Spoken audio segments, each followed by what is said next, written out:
actitudes, pero esta versión la versión 60 creo que es esta, Reina Valera 60, sí, Reina Valera 60.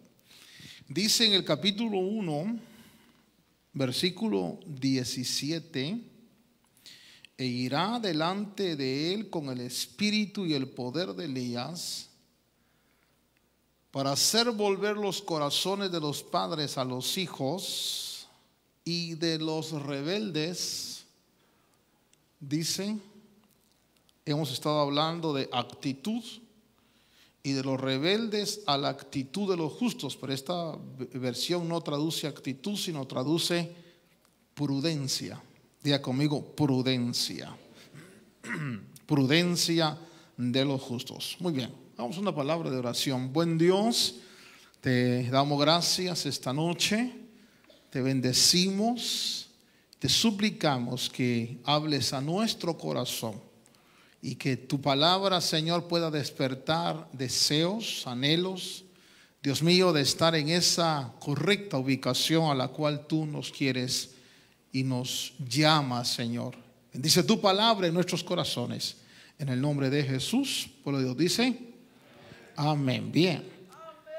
Dice ahí en ese pasaje, vamos a bajarle un poquito el monitoreo, por favor. Dice que el ministerio de Juan el Bautista es preparar al pueblo para el encuentro con el Señor, para el Señor encuentre un pueblo bien dispuesto. Pero dice aquí, yo quiero leerle un pensamiento que me gustó mucho de este comentario de la Biblia, el evangelista Lucas, que usted sabe que el evangelio de Lucas es el evangelio que presenta muchas facetas de Jesús que los otros evangelistas no presentan, y presenta algunas, estaba leyendo aquí unas 16 parábolas que están solo en el evangelio de Lucas. Pero cuando Lucas escribe, usted según lo ve en el capítulo 1, dice que él puso en orden la historia de todas las cosas que comenzó a hacer Jesús. Pero Lucas, cuando habla de esta historia sagrada del nacimiento de Jesús, Lucas le da importancia muy fuerte a la presencia del Espíritu Santo. Usted revisa el evangelio de Lucas. Lucas dice, hablando del engendramiento de Jesús, el Espíritu vendrá. Dice de Juan el Bautista que fue lleno del Espíritu. Dice de Simeón que era un hombre que tenía el Espíritu Santo y que era movido por el Espíritu. Y habla de Jesús como Jesús lleno del Espíritu Santo. Lucas entonces le da una importancia capital, fundamental al accionar del Espíritu de Dios sobre la vida de los hombres. Pero es interesante que Lucas también es el escritor de Hechos. Y acuérdese usted que el libro de los Hechos, cuando se habla del libro de los Hechos, en ese pasaje dice, en el primer tratado, dice el escritor de Lucas, hablé acerca de todas las cosas que Jesús comenzó a hacer y a enseñar. Pero ahora Lucas se traslada al trabajo del Espíritu Santo en la vida de los seres humanos. Y por eso me gustó mucho este pensamiento que le voy a leer. Lucas insiste en la asombrosa presencia del Espíritu Santo cuando habla en su evangelio en una mujer que no podía tener hijos, hablando de Elizabeth. Fíjese que el Espíritu Santo operando en una mujer estéril, operando en una mujer virgen, hablando de María, operando, y sobre esto quiero hablar, en un sacerdote escéptico, en un sacerdote incrédulo, hablando de Zacarías. Y también operando en un anciano que estaba alejado de las corrientes públicas principales de su pueblo. Y entonces agrega esta Biblia que el Espíritu Santo estaba operando con gente que la sociedad la tenía marginada. Es decir, el Espíritu de Dios, cuando Lucas presenta el accionar de Dios en Israel, Dios está operando con gente que no está en el templo, con gente que no está en la casta sacerdotal, con gente que no está al frente de la enseñanza espiritual, sino básicamente con gente marginada, con gente que una muchacha de 16 años, una viejita que está en las montañas estéril, un sacerdote, y esto me llamó la atención tremendamente, un sacerdote escéptico. Escéptico quiere decir un hombre que necesita comprobación de las cosas, como cuando le dijeron a Tomás: Tomás, hemos visto al maestro, ha resucitado. Y Tomás, en su escepticismo, dijo: si yo no pongo mi mano y pego mis dedos y si no compruebo que realmente es él, no voy a creer. Y aquí estamos hablando de Dios trabajando con un sacerdote que tiene ese problemas de incredulidad, de escepticismo. A veces decimos: el Señor está aquí, pero más de alguna mente dice: hasta no ver, hasta no sentir, hasta no experimentar. Esto me habla a mí del escepticismo que había en este sacerdote llamado Zacarías. Zacarías, que vaya conmigo usted a ver que cuando el ángel le da el anuncio y le dice, Zacarías le dice: vas a tener gozo y alegría. En el capítulo 1, verso 18, Zacarías le dice al ángel.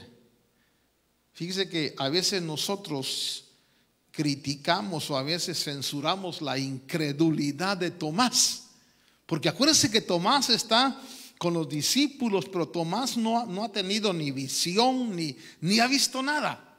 Y le dicen a Tomás: Tomás, el maestro resucitó. Y entonces Tomás dice: si yo no lo veo. Pero Tomás no ha tenido una experiencia. Pero Zacarías, cuando está oficiando ahí enfrente al altar del incienso, Zacarías tiene una visitación angélica. Zacarías tiene una experiencia personal. Zacarías, hermanos, se enfrenta a un ser que se le aparece a la derecha del altar. A ver, pregúntale al que está a tu lado: ¿tú creerías a una experiencia que tuvieras de esa magnitud?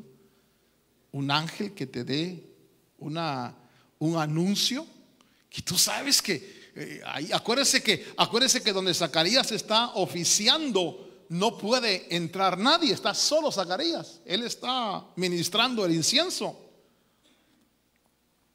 Ahí no hay posibilidad de que alguien se hubiera podido meter, sino ahí está solamente Zacarías y tiene la visión y aparece el ángel, y el ángel le da el mensaje y le dice: Zacarías, le dice: vas a tener alegría, vas a tener gozo, vas a ser padre del niño. Dios ha escuchado tu oración, tu súplica continua. La otra vez hablamos de eso, va constante.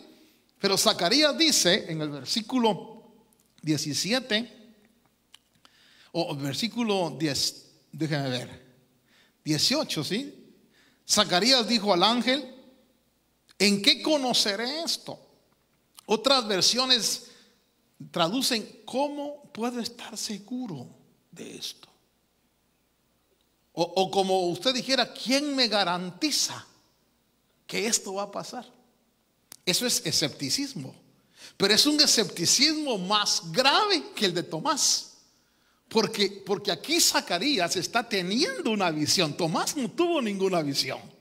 Tomás no vio ningún ángel.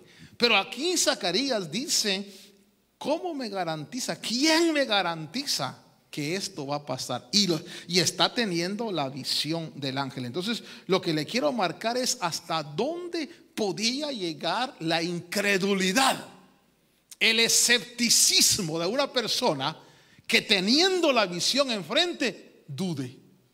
Que teniendo la experiencia personal, todavía dude. Y esto me habla del corazón humano, un corazón a veces difícil, insensible, pero también me habla de la gran misericordia de Dios.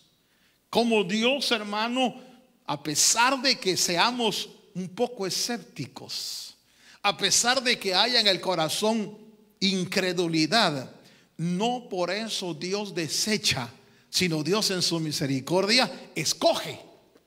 Y esa es la dicha más grande, que Dios escoge. Fíjese que por eso le leí este pensamiento, porque cuando empezó el Señor a actuar allí en Jerusalén, escogió gente marginada. Escogió gente que no estaba en el protagonismo ni político ni religioso. Escogió gente que tal vez, hermano, nadie se podía poner a imaginar que iba a surgir con algo de Dios. Es como cuando la Biblia dice, hablando de Belén, y tú Belén, dice de Judea, no eres la más pequeña, como diciendo, pues de ahí de Belén no puede surgir nada. Pero esto es lo lindo de nuestro Señor, que Él escoge al que Él quiere escoger, ¿verdad? Y no escoge, fíjese usted, que no escoge gente solo por cualidades o calidades morales, porque escoge escépticos. Dígale al que está a su lado, si escogió a Zacarías, me escoge a mí. Zacarías está viendo al ángel, está viendo a Gabriel ahí, y le dice, pero ¿en qué conoceré que esto va a pasar? Usted sabe la historia, cómo Gabriel le dice, y esto me llamó la atención, que por su incredulidad vino un juicio sobre él. Un juicio, la incredulidad siempre va a tener consecuencias. Y vino un juicio sobre él porque le dijo el ángel, vas a quedarte mudo, versículo 20, y no podrás hablar.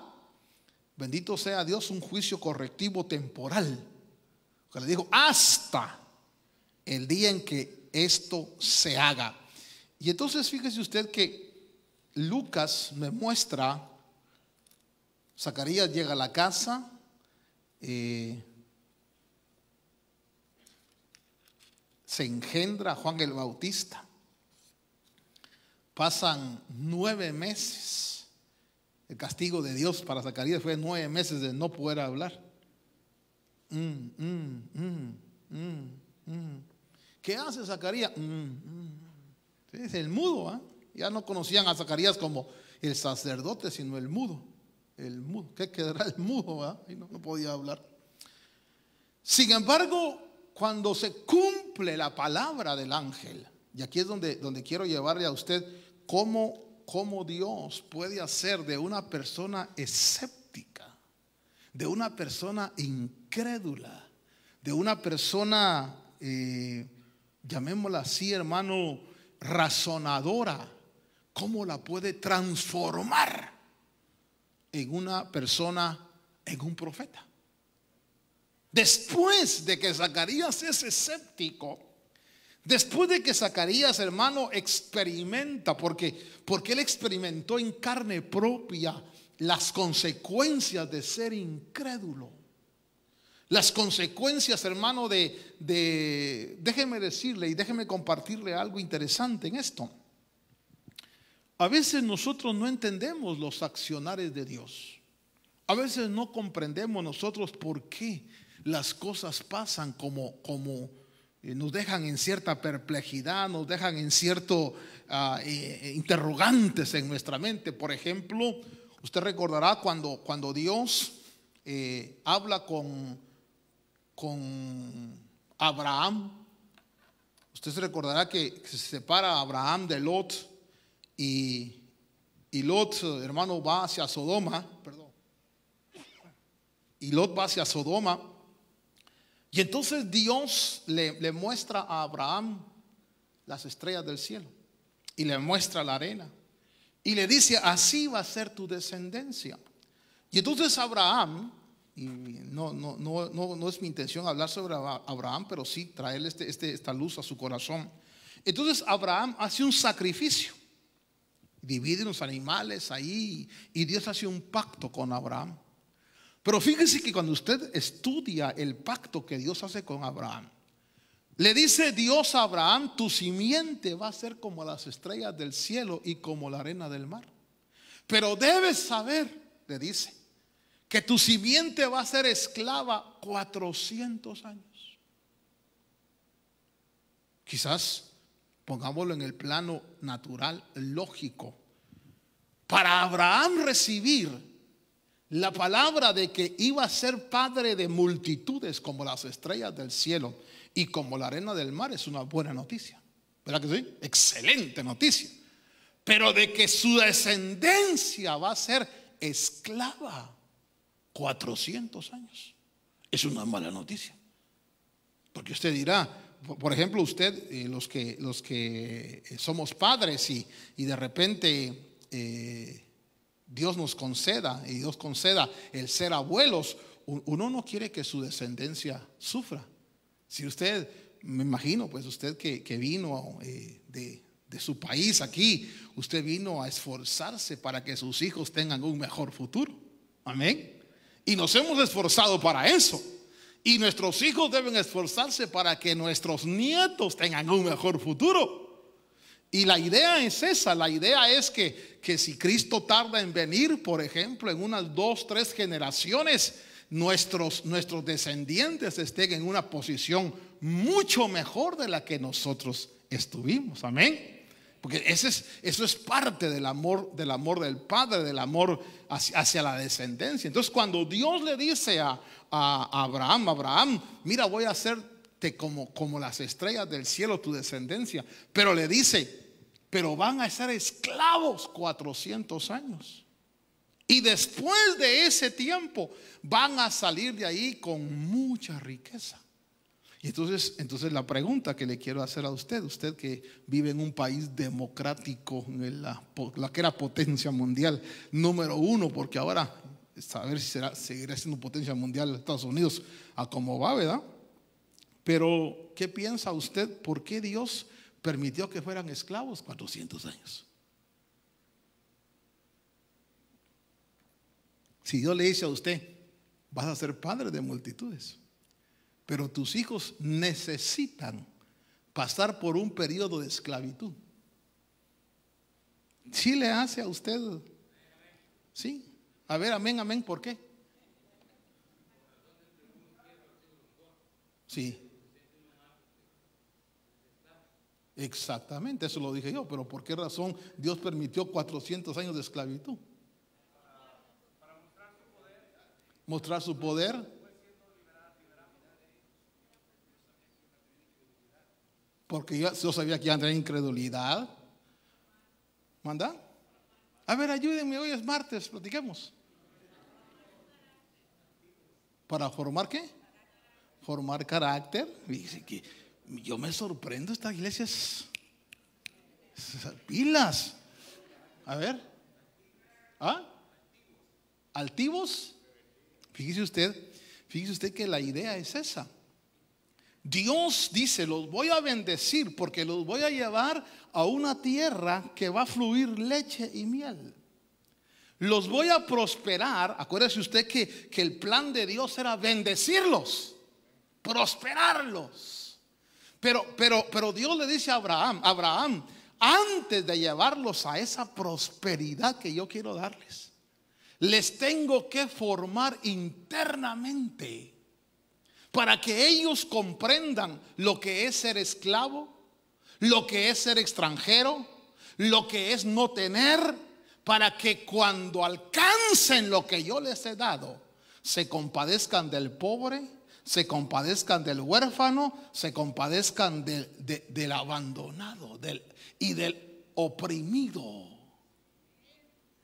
Mire qué interesante es cuando yo descubrí eso, que ustedes ya lo sabían. Dije, Señor, ¿por qué razón nos permites pasar por el mundo antes? Porque dice la Biblia que nosotros fuimos conocidos antes de la fundación del mundo, ¿sí o no? O sea, ya estábamos en la mente, en el plan de Dios, estábamos en el propósito divino. Pero ¿por qué permitió que experimentaras drogadicción, borracheras, todo eso que uno experimenta? ¿Por qué permitió Dios que cayéramos tan bajo? Si ya nos conocía, si ya estábamos en la mente de Dios, ya estábamos en el plan divino. Mire, se lo voy a poner de esta manera. ¿Cuántos de ustedes viven en Estados Unidos en el 2014? Levanten la mano. Qué poquito, ¿los demás dónde viven? Va, una vez más pues, ¿cuántos de ustedes viven en los Estados Unidos de Norteamérica? Pero ¿y por qué Dios permitió que naciéramos en Salvador, en Guatemala, en México, si Dios sabía que aquí tenía un propósito con nosotros? ¿Por qué no permitió que naciéramos aquí? La respuesta es sencilla: porque nosotros podemos entender al que no tiene nada. Nosotros podemos entender al que es tranza. Nosotros podemos entender al que es vituperado, al que es marginado. Nosotros podemos entender al que es despreciado. ¿O no lo entiende usted? ¿Por qué lo entiende? Porque usted experimentó. Entonces fíjese que qué interesante cuando Dios escoge, la gente que escoge para desarrollar su plan, desarrollar su obra, escoge a un sacerdote escéptico, incrédulo, razonador, alguien que a pesar de que está viendo la visión, que está teniendo la experiencia, su incredulidad le gana. Si uno está como aquel dicho de gente que ve llover, relampaguear y no se arrepiente. Gente que dicen, sí, es cierto, está pasando, pero no puede ser. Supe la historia, si es cierto o no es cierto, me la contaron, de una hermanita que estaba en estado parapléjico y de repente su comunión con Dios era muy, muy fuerte. Y un día el Señor le dijo: te voy a levantar de la silla, te voy a sanar. Y ella le creyó a Dios y esperó con paciencia. Y de repente un día el Señor le dijo: reúne a tu familia el viernes, porque el viernes te voy a levantar de esa condición. Y dice la historia que me contaron que reunió a su familia, pero había un tío de ella que era borracho. Y le dijo: tío, vengas el viernes porque Dios me va a levantar de esta enfermedad y usted va a ser testigo. Y dice la historia que el tío le dijo, hija, le dijo: si Dios te levanta el viernes, yo me convierto y dejo de tomar. Y entonces el viernes estuvieron todos reunidos. Pasó mediodía y nada, 3 de la tarde y nada, 4 o 5 de la tarde y nada, como a eso de las 6 de la tarde, ya que aburridos que nos engañaste, como a eso de las 6 de la tarde, cuenta la historia que de repente empezó a caer una atmósfera muy linda en ese lugar y el milagro empezó a pasar, fíjese. Y la niña se levantó de su estado de enfermedad y fue una cosa maravillosa, gloriosa. Y dice ella que cuando el tío vio el milagro, dijo: no puedo creerlo. Necesito un trago para creer esto. Y dice que el tío, en lugar de rendirse a Cristo, ¿qué cree que fue a hacer? Dice que dijo: y no puedo creerlo. Y se pegó la peor borrachera de su vida. ¿Qué le digo esto? Que el escepticismo es terrible. Aquí Dios escoge a un hombre llamado Zacarías, que es escéptico ante lo espiritual, pero que en la misericordia de Dios Dios también trata con nuestro escepticismo. Tú dígale al que está a su lado: hay esperanza en Dios, hermano. Porque Dios trata con los que somos escépticos también. Ahora, este sacerdote escéptico que soportó los 9 meses de trato, por eso le decía los 400 años. 400 años se tardó Dios en trabajar el espíritu del pueblo israelita en Egipto. Fíjese qué tremendo. 400 años para que ellos estuvieran preparados para la abundancia que iban a vivir en Caná de Galilea. Y por eso yo estoy entendiendo que muchas veces nosotros no vemos respuestas de Dios inmediatas. No porque Dios no lo pueda hacer, no porque Dios no quiera hacerlo, sino porque nuestro ser interior no está preparado para recibir esa visitación o esa abundancia que Dios tiene para nosotros. Pero Él va a concluir la obra y vamos a estar preparados. Amén. Ahora note, cuando pasan los 9 meses, que aquí es donde quiero llevarle yo a la consideración cómo Dios hace del escéptico un profeta. 9 meses, su incredulidad lo metió en 9 meses de no poder hablar, 9 meses de no poder expresarse, 9 meses que han de haber sido, hermano, han de haber sido gloriosos por un lado, porque hermano, vio cómo empezó a crecer el embarazo en su mujer, pero no le podía decir nada a ese niño. Sí, es como que Dios le dijo: mira, no quiero que le vayas a contagiar tu escepticismo a tu niño. No quiero que le vayas a contagiar tu incredulidad a tu mujer. Me voy a tomar un trago para decir esto. Pregúntale a que está a su lado: ¿no sería mejor que te quedaras mudo un tiempo?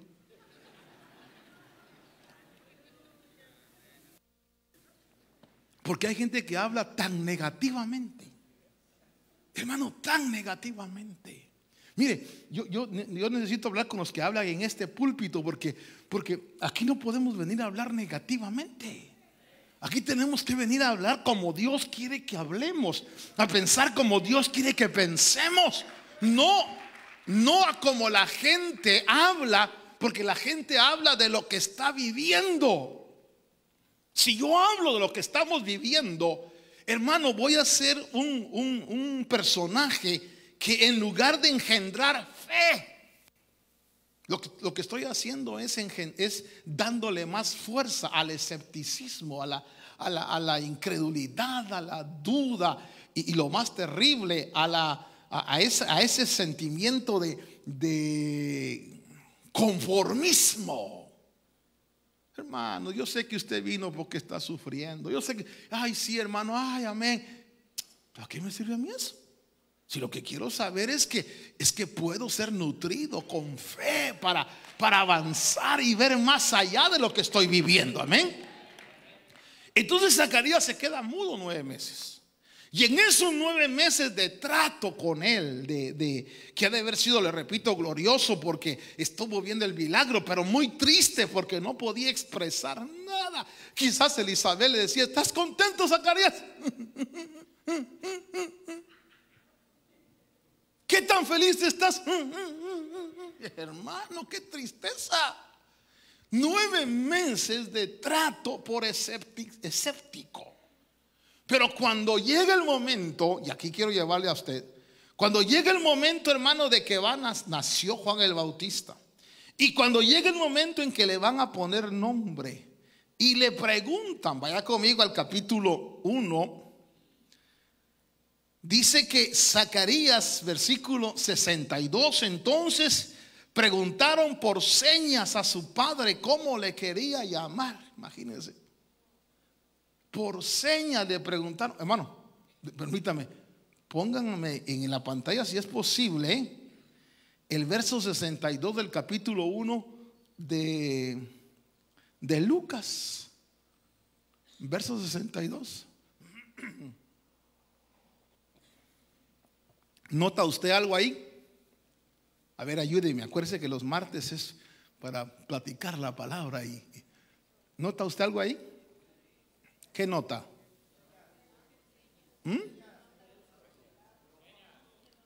¿por qué le preguntaron por señas? ¿Ah? Porque no hablaba. ¿Pero acaso era sordo? ¿O también estaba sordo? Sí, pero ¿por qué le preguntaron por señas? Porque si tú estás mudo, pero tú oyes, no tengo que hacerte señas. Que tú oyes, ¿verdad que sí? La idea es que se había quedado sordomudo. Mire qué terrible. 9 meses de sordomudo. Y entonces le preguntan por señas. O sea que no solo estaba mudo, estaba también sordo. Y le dicen, Zacarías, ¿cómo se va a llamar? Y entonces dice que pidiendo una tablilla escribió diciendo, Juan es su nombre, y todos se maravillaron. Versículo 64. Al momento fue abierta su boca y suelta su lengua, y habló, esto me gusta mucho, dice, dando alabanza a Dios o bendiciendo a Dios. 9 meses de mudez y de sordera para transformar su incredulidad en un espíritu de alabanza. Dice que tremendo. Los tratos de Dios, hermano, aunque a veces no los entendamos, no los comprendamos, siempre van a desembocar en una bendición, porque internamente ya no seremos los mismos. Porque internamente algo va a cambiar dentro de nosotros. Aunque no comprendamos el trato, no comprendamos el juicio, aunque no comprendamos la corrección y la disciplina, va a transformar algo dentro de nosotros. Ahora Zacarías ya no habla con incredulidad, sino ahora dice que comenzó a hablar bendiciendo, dando alabanza a Dios. Y cuando está dando alabanza a Dios, oiga esto, dice: y se llenaron de temor todos sus vecinos, toda la gente que oían esto. Y en el verso 67, aquí va la transformación. Ahora, como en su boca lo que hay es bendición a Dios, ahora está preparado para ser el portavoz del Espíritu Santo. Ahora sí ya está preparado para dejar fluir de sus labios la palabra de Dios. O sea que cuando era sacerdote incrédulo y escéptico, no estaba preparado para dejarse usar por Dios. Dios tuvo que meterlo en un trato de mudez y de sordera. Y ahora Zacarías dice en el verso 67, fue lleno del Espíritu Santo y profetizó. Ahora el escéptico Zacarías ya no es incrédulo. ¿Ahora qué es? Ahora es profeta. Fíjese cómo Dios lo transforma. Por eso cuando el Señor le dice a Abraham, mira, tu pueblo, tus descendientes van a estar 400 años en cautiverio, porque yo voy a no le explicó por supuesto Dios, pero uno lo infiere ahí, yo voy a formar en ellos el espíritu que quiero que tengan para cuando sean bendecidos como yo los quiero bendecir. Porque se van a apiadar, entonces van a ver no van a ver las diferencias que hay en todas las sociedades de encumbrados y oprimidos, de ricos y pobres. Si alguna nación, cuando Dios la formó, fue una nación de bendición para todos, es Jerusalén, es Israel, son los judíos. Porque su espíritu fue trabajado en el horno de hierro. Fíjese qué tremendo. ¿Por qué? Usted puede entender ahora por qué Dios permite que nazcamos en la tierra. Ahora, si fuimos conocidos desde antes de la fundación del mundo, y si usted lee la Biblia, dice: a los que antes conoció, a estos llamó, a estos justificó, y a estos ¿qué? Glorificó. Y entonces dice Dios que nosotros estamos sentados con Cristo en lugares celestiales. O sea, en la mente de Dios estamos allá. Ya estamos ahí. Pero si nos pone desde que nos conoce, nos sienta ahí, hermano, saber qué cosas terribles haríamos. Entonces Dios dijo, es necesario que bajen al horno de hierro para formar su espíritu, para modelar su espíritu. Entonces la razón por la cual estamos en esta tierra, la razón por la cual experimentamos sufrimiento, enfermedad, escasez, enfrentamos dolencias, enfrentamos todo lo que enfrentamos aquí, hermano, no es porque no seamos de Dios ni no seamos escogidos, sino porque todo eso va modelando en nosotros la imagen que Dios quiere, para que cuando estemos ya en el futuro, en la realidad hecha realidad, nuestro espíritu esté en el nivel que Dios quiere. Un espíritu compasivo, lleno de misericordia. ¿Sabe usted que la Biblia dice que nosotros los santos hemos de juzgar al mundo y a los ángeles? Ahora, póngame atención aquí. A usted lo van a poner a juzgar. Y usted va a tener que juzgar borrachos, homosexuales, prostitutas, narcotraficantes, asesinos. Y usted va a estar de juez. ¿Cómo va a juzgar usted? Cuando usted posiblemente salió de lo mismo. ¿Aló? ¿Va a ser un juicio sin misericordia o va a ser un juicio con misericordia? Los jueces de hoy no juzgan con misericordia, porque ahí la Biblia dice que al que no haga misericordia va a haber juicio sin misericordia. ¿Dónde usted ha visto que un juicio tenga misericordia? Si un juicio es la balanza de la ley, lo bueno y lo malo. Los jueces no hacen misericordia. Los jueces, hermanos, lo que hacen es miden de acuerdo a la ley, esto es pum, para que este lado está la ley. Por eso usted va a ver que hermano amado, el símbolo de la justicia en la tierra es una mujer con una balanza y con los ojos cerrados, porque no se ve donde pese más, inocente o culpable. No hay misericordia.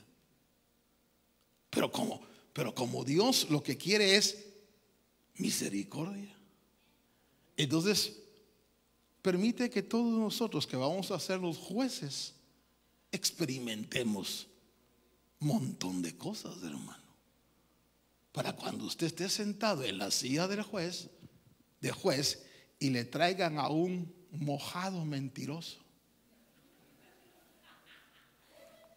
y usted va a oír la causa y usted va a tener en su espíritu su formación. Ahí yo le dejo de tarea que piense cómo va a ser ese juicio. ¿Irá a haber misericordia o no irá a haber misericordia? That is the question. Eso queda para que usted lo medite. El punto es que entonces ahora Zacarías, que está siendo, hermano, procesado, de pronto ya no es escéptico, sino que ahora es lleno del Espíritu Santo y profetizó. Y entonces yo quiero que usted conmigo vea, porque muchas veces nosotros, hermano, cuando oímos profecía, diga conmigo profecía, y a veces uno de nuestros hermanos que profetiza o que dan visiones dice discierne, pero ¿cómo se discierne? Discernir es como examinar. Discernir es como dice el apóstol Pablo, examinarlo todo. Examinarlo. Dice, no dice trágate todo. Dice examínalo todo. Porque se recordarán ustedes, vino aquí un predicador hace poco. Y él usó una figura. ¿Se recuerdan que usó un vaso y 2 botellas de agua? ¿Sí? Y dijo, este es el Espíritu Santo y este es tu espíritu. Y los mezcló. Y ahora dice, somos un espíritu con Dios. ¿Sí? Amén. ¿Cuántos creen que somos un espíritu con Dios? Solo 3 partes, los demás no. La Biblia dice que con con que somos un espíritu con Dios. Pero ¿por qué Pablo dice que hay que examinarlo todo? Si somos un solo espíritu con Dios, todo lo que sale tiene que ser de Dios. ¿Aló? Pero ¿por qué Pablo dice escudriñadlo todo, examinadlo? Porque dice la palabra del Señor que la palabra de Dios es viva y es cortante, que discierne, que puede partir el alma del espíritu. En otras palabras, que puede discernir lo que surge del espíritu de Dios y lo que surge de nuestro espíritu.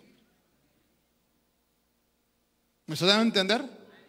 Entonces Pablo dice, disciernan, examínenlo todo, porque aunque somos un espíritu, hay cosas que pueden surgir de mi espíritu y que yo puedo pensar que es el espíritu de Dios.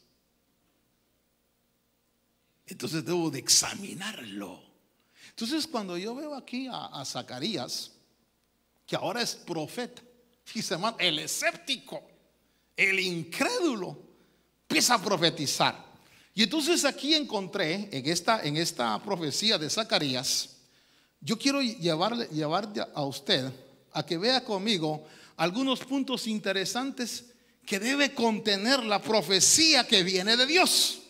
Porque aquí dice que el Espíritu Santo vino sobre Zacarías, y Zacarías su padre, primera condición es que fue ¿qué? Lleno. Diga conmigo, lleno. Fue lleno del Espíritu Santo. Entonces la llenura va a traer como consecuencia que el Espíritu hable. Es como cuando usted come pollo y de repente erupta. ¿Olor a qué saca? A pollo. Si usted está lleno del Espíritu Santo, de pronto lo que va a emerger es del Espíritu. Entonces la condición primera el parámetro de esta profecía es que Zacarías estaba lleno. Y cuando está lleno, mire usted, dice que profetizó diciendo, versículo 68. ¿Qué es lo primero que notamos en la profecía de Zacarías? Que Zacarías, hermano amado, declara en su profecía, lo primero que Zacarías hace es bendecir a Dios por la acción de haber visitado y redimido a su pueblo. Lo primero que surge de la llenura de un hombre del Espíritu es bendición para Dios. Bendición para Dios. Bendito sea el Señor, Dios de Israel. Mire, no, fíjese que no hay un levantamiento del hombre, sino un levantamiento de Dios. ¿Sí? Eso es importante que usted lo vea, porque a veces nosotros para discernir tenemos que entender esa profecía, ¿a quién está levantando? ¿A Dios o a la persona? Lo primero que trae la profecía de Zacarías es bendición, bendito sea el Señor, Dios de Israel, y trae la declaración de algo espiritual que está pasando. Dice, porque ha visitado, versículo, dice, bendito sea el Dios de Israel que ha visitado y redimido a su pueblo. Versículo 69. Dice, lo segundo que la profecía trae es la declaración cómo Dios está realizando esa acción.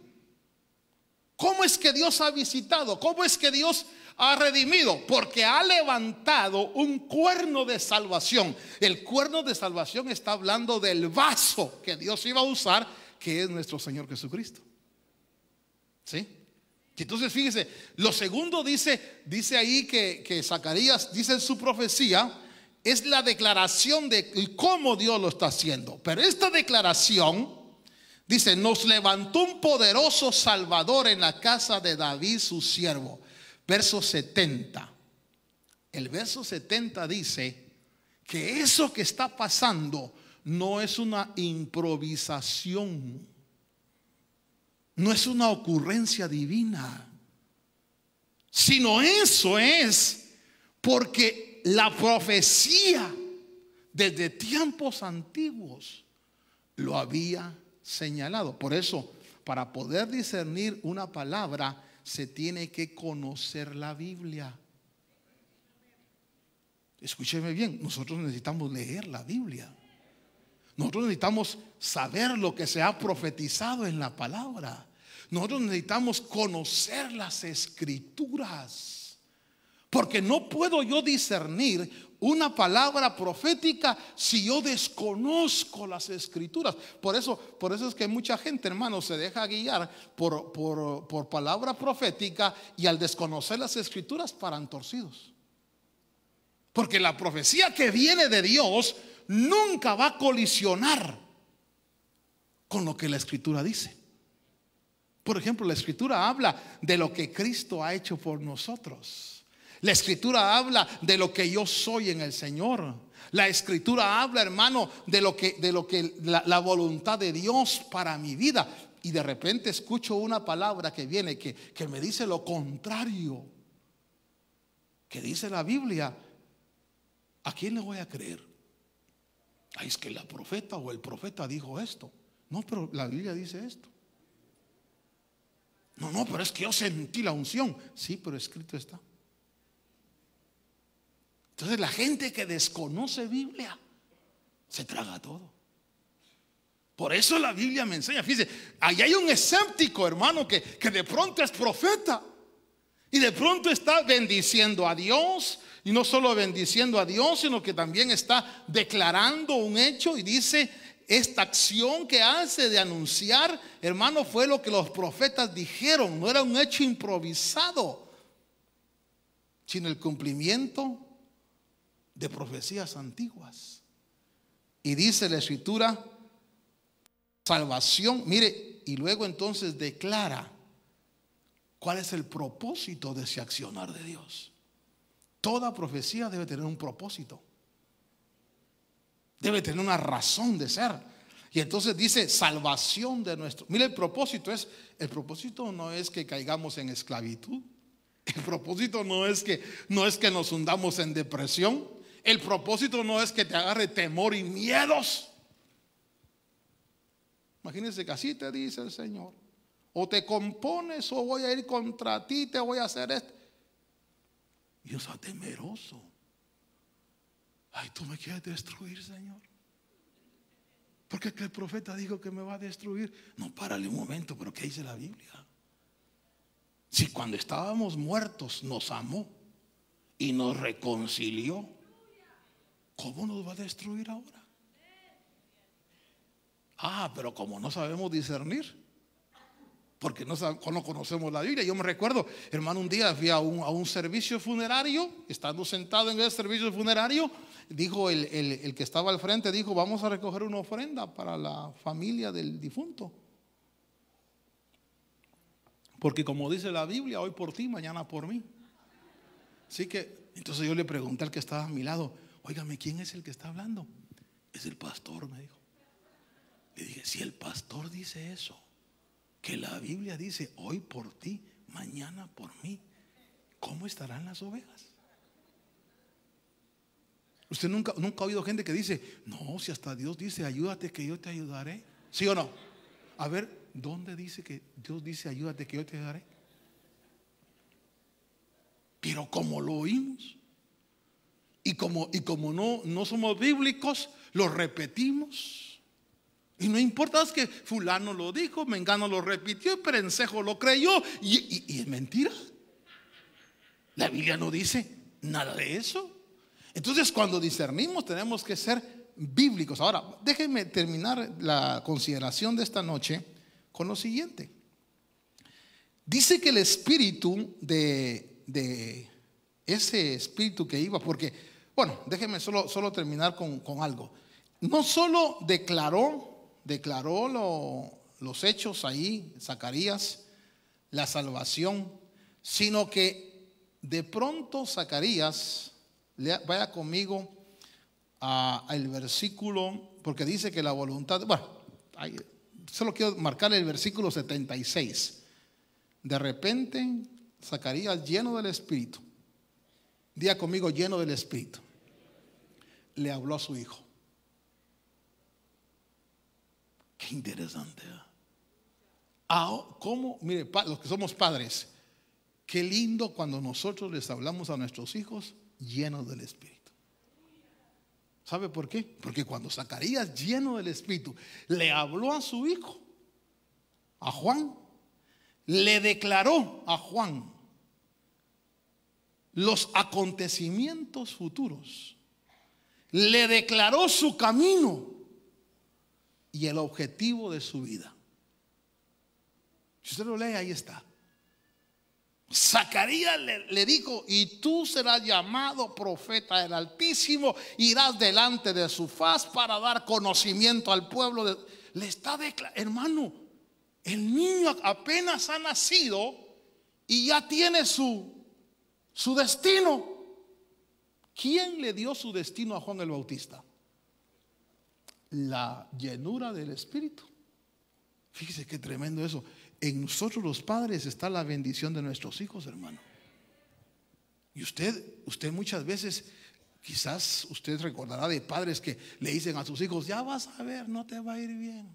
Es que sos un aquí, sos un allá. Si no saliste como tu madre. Y hermano, ¿qué le están dando a sus hijos? Y tal vez a usted le pusieron esas palabras. Tal vez su padre le dijo: ya vas a ver, es que la vida es dura. Vas a sufrir lo que no has sufrido. Hermano, ¿qué están declarando? Y tal vez, hermano, el padre cree que lo que está haciendo es preparando al hijo para la vida, y lo que está haciendo es marcándole su destino. Tremendo. Sin embargo, cuando yo leo a Zacarías, dije: Señor, el niño nace. Y en lugar de decir, Zacarías, ay, a ver qué va a vivir este niño ahora con el tiempo tan difícil, a ver cómo le va. No, mire lo que Zacarías dijo: y tú, niño, serás llamado profeta del Altísimo, porque irás delante del Señor para preparar sus caminos. Verso 77. Para dar a su pueblo el conocimiento de salvación por el perdón de pecados. 78. Por la entrañable misericordia de nuestro Dios, con que la aurora nos visitará desde lo alto. Mire qué proyección, qué destino más hermoso. Porque Zacarías nos enseña algo aquí: de ser escéptico, ahora es un profeta que puede lanzar su flecha. Acuérdese que los higos son flechas. Y Zacarías agarró su arco. El arco es la declaración. Puso su flecha en el arco y declaró. Hermano, ¿qué hemos declarado nosotros sobre nuestros hijos? Usted le ha dicho: mira, tú vas a ser bendecido, prosperado. ¿Sabe? Yo siempre he hecho una declaración sobre, y se los he hecho a mis hijos. Ustedes son simiente de promesa, porque a mí me dijo Dios que ustedes tenían una promesa sobre sus vidas. Y los pongo en el arco. Dígame. A veces decimos: mira, si no estudias vas a ser un don nadie. Si no te capacitas, nunca vas a prosperar. Estamos hablando a nivel terreno. No estamos hablando a nivel con Dios. Hermano, yo conozco gente preparada, gente profesional con 4 o 5 títulos, que nunca han logrado salir en la vida adelante. Y conozco otros medio atolondrados que han puesto su confianza plena en Dios y que hemos logrado mucho más que muchos en la vida. Entonces, no es cierto que, como dicen en el mundo, si tú no estudias no vas a... No. Todo depende de qué semilla tú le pones a tus hijos. Cuando tú les dices: somos simiente escogida, real sacerdocio, gente santa, linaje de Dios, hermano, estás proyectándolo, estás poniendo tu saeta en el arco y lanzándolo con palabras de fe. Mire cómo cambió el escéptico, cómo cambió el incrédulo. Pero para alcanzar esa bendición de la llenura, tuvo que soportar 9 meses de trato con su boca y con sus oídos. Déjenme cerrar aquí porque quería hablar de Elizabeth, pero otro día será. A veces nosotros necesitamos entrar en un trato de la lengua y del oído para que Dios cambie lo interno nuestro y podamos hablar como Dios quiere que hablemos y podamos proyectarnos como Dios quiere que nos proyectemos. Entonces, si sacamos algo de este pensamiento hoy, hermanos, los 400 años de Egipto eran necesarios. Tal vez con Zacarías 9 meses, tal vez conmigo puedan ser años, con usted meses o semanas, pero cuando Dios permite que entremos en un plano así, sepa que Dios está labrando algo interno para cambiar esto, porque después vamos a proyectarnos como Dios quiere que nos proyectemos. Y usted decirle: Señor, gracias, gracias por todo lo que me pasa, Señor. Porque aunque a veces no comprendo por qué los 400 años, ahora tengo una idea de lo que estás haciendo conmigo. Padre Dios, esta noche, al leer tu palabra, al estudiarla, al ver, Señor amado, cómo tú cambias a un escéptico para hacerlo profeta, a alguien, Señor, que manifiesta incredulidad, ahora declara en la llenura de tu espíritu y lanza profecía sobre su hijo. Señor, transforma mi vida de tal manera que pueda hablar como tú quieres que hable y que pueda, Señor, proyectar las cosas como tú quieres que sean proyectadas. Perdona nuestras palabras, perdona, Señor, nuestras expresiones que han estado en contra de tu espíritu y de tu voluntad. Perdona, Señor, nuestros razonamientos muy humanos y ayúdanos, Señor amado, en tu gracia, no solo a pensar, sino a hablar como tú quieres que hablemos, Señor. Perdona nuestro escepticismo, pero transfórmanos en profetas tuyos, Señor. Que podamos declarar, así como Zacarías lo hizo, abrir nuestros labios para bendecirte a ti y para hablar sobre los nuestros proféticamente, Señor, en la llenura de tu espíritu. Esta noche, Señor amado, te damos gracias por tu palabra. Que quede en nuestro corazón ese anhelo y ese deseo, y poder, Señor amado, tener esa actitud que tú quieres que tengamos, preparados para tu venida, Señor. Bendecimos a tu pueblo, Señor, a cada uno por nombre, y que en tu gracia y en tu bondad, Señor, tu palabra pueda germinar y dar fruto dentro de nuestro corazón. En el nombre poderoso de Cristo te damos gracias, Señor, y te bendecimos con todo nuestro corazón. Gracias, Cristo amado. Amén y amén. ¿Quiere ponerse de pie y bendecir a su hermano? Decirle: Dios te conceda una linda noche. Ve con la paz, el gozo del Señor. No se olviden, varones, este sábado nos reunimos a las 5 y los jóvenes en la montaña en la actividad de jóvenes, y también en la sábado hay servicio matutino a las 5 de la mañana. Así que todos invitados este sábado en el matutino de las 5. Bendiciones, Dios vaya con cada uno.